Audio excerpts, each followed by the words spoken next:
You finish a weekend and you still feel heavy. You did everything right. You slept, you stepped away from email, you saw people you care about, and yet Monday morning arrives and you feel exactly the same. Maybe worse. That's not failure. That's your nervous system stuck in a loop that you can't think your way out of.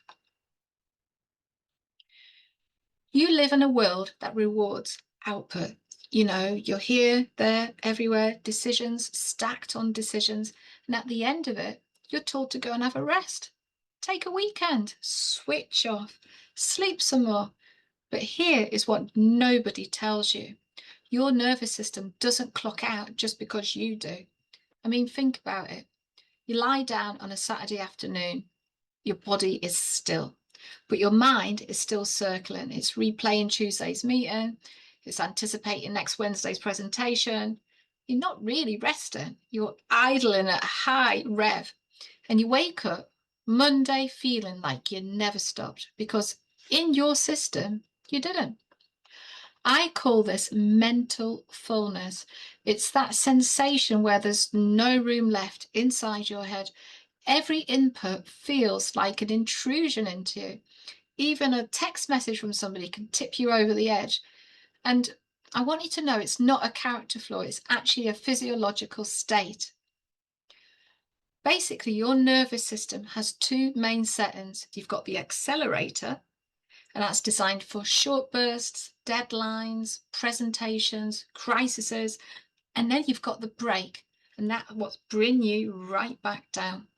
The problem for high achievers is you've been on the accelerator for years, and the brake, well, it's not broken, it's just never been practiced. So when you do take a weekend off, your body sits still, but your system is still scanning everywhere for some sort of threat. Is that email really handled? Did I miss something? What's coming next week? That's not rest. That's basically stillness, but with your engine still running. And this is where most burnout advice fails leaders. It tells you to do less, go and take a holiday, say no more often. And don't get me wrong, those things do help, but only if your nervous system can actually receive the break that you're giving it. Otherwise, it's a bit like plugging in a phone that's running 50 background apps. The charge is connected, but the battery's still draining everything. Before I explain why this happens, let me show you something. Put your hand on your chest. Feel that? That's your heartbeat. That's the only thing I need you to track for the next 2 minutes.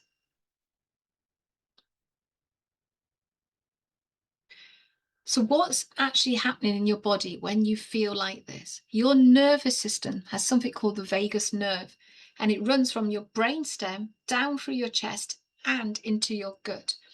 Think of it as the cable that carries the stand down signal. So when it's working well, your heart rate will drop, your breathing will deepen, and your muscles release. You actually feel quite safe in your own body.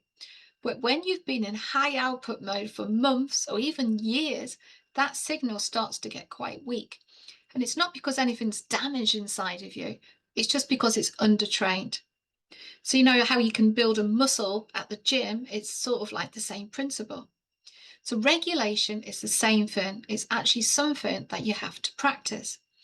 And here's the part that trips up most leaders. They think that regulation means that you have to be calm all the time.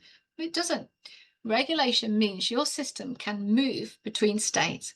So high alert when you need it and recovery when you don't. And you don't get stuck at all. So most high achievers are actually stuck in the middle. They're not in full panic and they're not relaxed. They're just sort of like hovering, really. So that low, slow weight in the chest, that hollow feeling, that sense even that you're watching yourself go through the motions, which is a horrible feeling. I've been there. It can feel like you're almost like you're remote piloted. And that's what one client said to me not long ago. It's that feeling of being remote piloted and there's nothing you can do. And that's what a dysregulated nervous system feels like. It's not a breakdown, it's just basically a quiet disconnect from yourself. And a weekend of Netflix isn't going to reach it, because watching TV is a very passive thing to do. Your body is still, but your system hasn't received the signal that it's safe. So you haven't told it, okay, we're done now. We can calm down. And that's the missing piece. And that's what we're going to build now. So these are not life hacks. They're not just breathe more. These are free fins to send the stand down signal to a system that's forgotten how to receive it. So each one takes less than 2 minutes. So you can actually do them between meetings. You could do them in the car or even in the bathroom at work if you want. So the first one is the exhale extension. And here's what's happening when you're running on adrenaline. Your inhale gets longer than your exhale. So your body is basically preparing for action even when there's nothing to act on. And the fix is really stupidly simple. You just got to make your exhale longer than your inhale. So all you need to do is breathe in for 4 seconds and breathe out for 7. And that's it. The extended exhale activates the vagus nerve directly. It's basically like a mechanical signal that says we are safe. So you can do this 3 times between meetings. Nobody will know you're doing it, but more importantly, your system will. The second thing that you can do is the body scan, and this takes 90 seconds. So what you need to do is, when you're mentally feeling very full, and you're living entirely in your head and you've lost contact with what's happening basically below your neck, this practice will bring you right back. So all you need to do is close your eyes, put your feet flat on the floor, and slowly, without changing anything, ask yourself, what do my feet feel like against the ground? What's happening in my hands? Is there any tightness in my jaw, in my shoulders? You're not trying to fix anything, you're just making contact. So it's 90 seconds, that's all. But what it does is it redirects your attention from all those circling thoughts that you have in your head to actual sensations in your body. And when the attention moves, the nervous system follows. So once again, you close your eyes, you put your feet flat on the floor, and slowly, without changing anything, ask yourself, what do my feet feel against the ground? What's happening in my hands? Is there any tightness in my jaw? And what about my shoulders? Okay, and the third thing you can do is the transition ritual. This is the one that changed everything for me. So leaders were moving from meeting to meeting. We've got decision to decision to make, and we never always close the loop on the previous one. So your system is carrying all of it. It's like stacking and layering it all. So between meetings, even if you have 30 seconds, put both hands on your chest, feel your heartbeat, and say to yourself, that's done. The next thing is completely separate. So that's all you need to say. Put your hands on your heartbeat and say to yourself, that's done. The next thing is completely separate.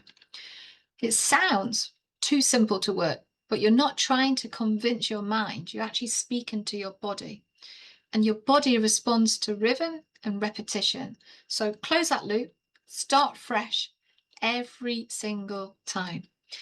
Now, you don't need to do all of these at the same time. Just pick one. You can actually practice it, not once, but repeatedly across a week.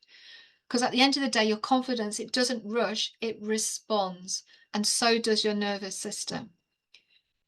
So here's what I want you to take from this. You are not broken. You are not weak, and you are not failing at trying to rest.